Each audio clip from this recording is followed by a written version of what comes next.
Mesdames, Messieurs, bonjour, bienvenue à suivre ces rappels d'actualité de ce week-end 21 et 22 mars 2026 par la chronique de James Mukeshaba. Débutons par la République démocratique du Congo avec les noyades des Congolais aux Comores. Les ministres de l'Intérieur, en passant par la DGM, Direction générale des migrations, ainsi que les ministres chargés de la francophonie et de la diaspora, feront bientôt une campagne de sensibilisation des Congolais. Leur objectif est de prévenir les Congolais contre les dangers liés au fait de partir illégalement vers les pays occidentaux. Parlons politique et sécurité en République démocratique du Congo. Pour Delis Sanga, quand Tshisekedi est arrivé au pouvoir, il avait lui seul fixé un principe clair: sans la paix à l'Est, son bilan serait un échec. Toujours en matière de sécurité en RDC, le M23 version actuelle est la conséquence du pouvoir du président Félix Antoine Tshisekedi. Ils ont fait venir Paul Kagame à Kinshasa et ont chanté pour lui. Le président Tshisekedi a libéré Biamungu ainsi que plusieurs autres militaires liés au mouvement M23. Il a également signé des accords avec le Rwanda alors qu'il s'agit d'accords qui n'engagent pas les peuples, a déclaré Marley Vouvou sur le plateau de John Kabamba. Poursuivons avec la ville-province de Kinshasa où la direction des stupéfiants de la police nationale congolaise a récemment procédé à la saisie de 3759 bouteilles de vin et du whisky et champagne lors d'une opération de grande envergure. Cette intervention, annoncée par Polydor Omokoko, s'inscrit dans une dynamique d'assainissement du marché et de protection des consommateurs contre les risques liés à la commercialisation des produits potentiellement illicites et dangereux. Les autorités entendent ainsi renforcer les contrôles afin de garantir la qualité des produits mis en circulation et préserver la santé publique.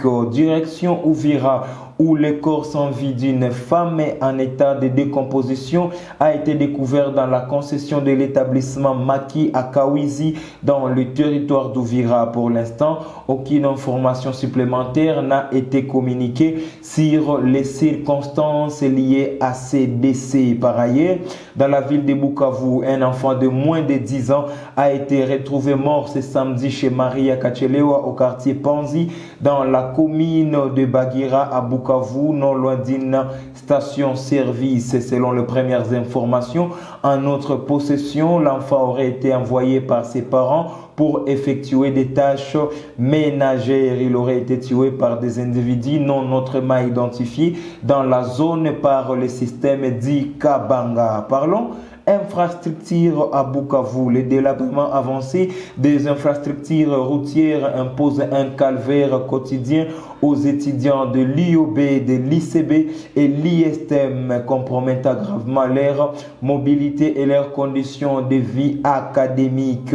Ils appellent ainsi donc les autorités à trouver de manière urgente une solution adéquate face à cette situation qui date de longtemps. Rappelons que ces institutions universitaires se trouvent sur la colline de Karale dans la commune de Kadutu. Dans son émission La Découverte, la chronique de James Mukeshaba s'est rendue ce week-end à Chimpunda pour découvrir certaines réalités auxquelles font face la population.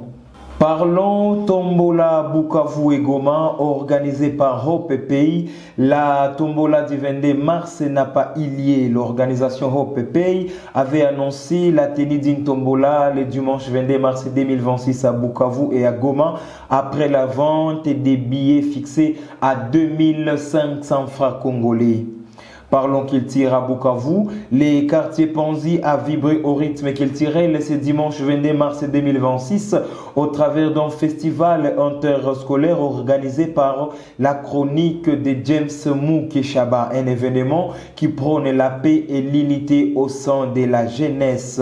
Danse, poèmes, élections Miss Panzi et génie en herbe sont des activités qui ont opposé plusieurs écoles de la place. Terminons par les sports Alors, avec une excellente nouvelle, la République démocratique du Congo a décroché son tout premier titre de la CAN de basket en fauteuil roulant en s'imposant largement face au Kenya 60-24 au stade des Martyrs de Kinshasa. Mesdames, Messieurs, c'était tout pour les rappels d'actualité de la chronique de James Mukeshaba de ce week-end. Et par-dessus tout, n'hésitez pas de vous abonner sur nos différentes plateformes afin de ne rien rater de l'actualité. Merci.